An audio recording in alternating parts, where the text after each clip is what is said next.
ಆಸ್ಪತ್ರೆಯಲ್ಲಿ ಚೆನ್ನಮ್ಮ ಅವರ ಕೊನೆಯ ಕ್ಷಣದ ದೃಶ್ಯ ಈಗ ಲಭ್ಯ ಆಗಿದೆ. ಕೊನೆ ಸಲ ಪತ್ನಿಗೆ ದೇವೇಗೌಡರು ಊಟ ಮಾಡಿಸಿದ್ರು. ಆಸ್ಪತ್ರೆಯಲ್ಲಿ ಚೆನ್ನಮ್ಮ ಅವರಿಗೆ ದೊಡ್ಡಗೌಡರು ಊಟ ಮಾಡಿಸಿರುವಂತಹ ಒಂದು ದೃಶ್ಯ ಈಗ ಲಭ್ಯ ಆಗಿರುವುದು. ಆಸ್ಪತ್ರೆಗೆ ಹೊರಡೋ ಮುನ್ನವೂ ಕೂಡ ಅವ್ರಿಗೆ ಊಟ ಮಾಡಿಸಿ ಬಾಳೆಹಣ್ಣು ತಿನ್ನಿಸಿ ಆನಂತರ ಕಳಿಸ್ಕೊಟ್ಟಿದ್ರು ದೇವೇಗೌಡರು.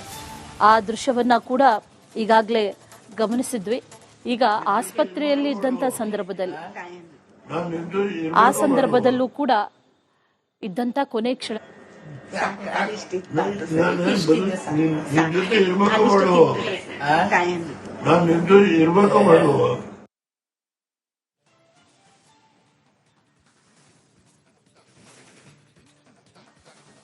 ಆಸ್ಪತ್ರೆಯಲ್ಲಿ ಇದ್ದಂತ ಸಂದರ್ಭದಲ್ಲಿ ಅಂದ್ರೆ ಕೊನೆ ಕ್ಷಣದ ದೃಶ್ಯವನ್ನ ಈಗ ಗಮನಿಸ್ತಾ ಇರೋದು. ಆ ಸಂದರ್ಭದಲ್ಲೂ ಕೂಡ ದೊಡ್ಡಗೌಡರು ಊಟವನ್ನ ಮಾಡಿಸಿದ್ರು ಚೆನ್ನಮ್ಮ ಅವರಿಗೆ.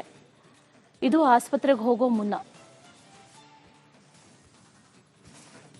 ಆ ಸಂದರ್ಭದಲ್ಲೂ ಕೂಡ ಚೆನ್ನಮ್ಮ ಅವರಿಗೆ ಬಾಳೆಹಣ್ಣು ತಿನ್ನಿಸಿ ಆ ನಂತರದಲ್ಲಿ ಕಳಿಸ್ಕೊಟ್ಟಿದ್ರು.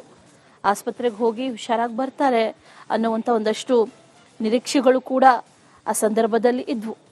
ಆಸ್ಪತ್ರೆ ಸೇರಿದ ನಂತರದಲ್ಲೂ ಕೂಡ ಆರೋಗ್ಯ ಸ್ಥಿರವಾಗಿದೆ ಅನ್ನುವಂಥ ಮಾಹಿತಿಯನ್ನ ಆರಂಭದಲ್ಲಿ ವೈದ್ಯರು ಕೂಡ ನೀಡಿದ್ರು. ಆದರೆ ಆ ನಂತರದಲ್ಲಿ ಅದ್ಯಾವುದು ಕೂಡ ಅಂದ್ರೆ ಕೊಟ್ಟಂತ ಚಿಕಿತ್ಸೆಗಳದ್ದು ಯಾವುದು ಕೂಡ ಸ್ಪಂದಿಸದೇ ಇದ್ದಂಥ ಸಂದರ್ಭದಲ್ಲಿ ವಿಧಿವಶರಾಗಿರೋದು. ಇದು ಆಸ್ಪತ್ರೆಯ ಕೊನೆಯ ಕ್ಷಣದ ದೃಶ್ಯಗಳು ಅನ್ನುವಂಥ ಮಾಹಿತಿ ಈಗ ಸದ್ಯಕ್ಕೆ ಸಿಗ್ತಾ ಇದೆ. ಆ ಸಂದರ್ಭದಲ್ಲಿ ಊಟ ಬೇಡ ಅಂತ ಹೇಳ್ತಾ ಇರುವಂತ ಚೆನ್ನಮ್ಮ ಆದ್ರೂ ಕೂಡ ಒಂದು ತಿನ್ನಿಸ್ತಾ ಇರುವಂತ ದೊಡ್ಡಗೌಡರು ಆ ದೃಶ್ಯವನ್ನ ಗಮನಿಸ್ತಾ ಇದ್ದೀವಿ.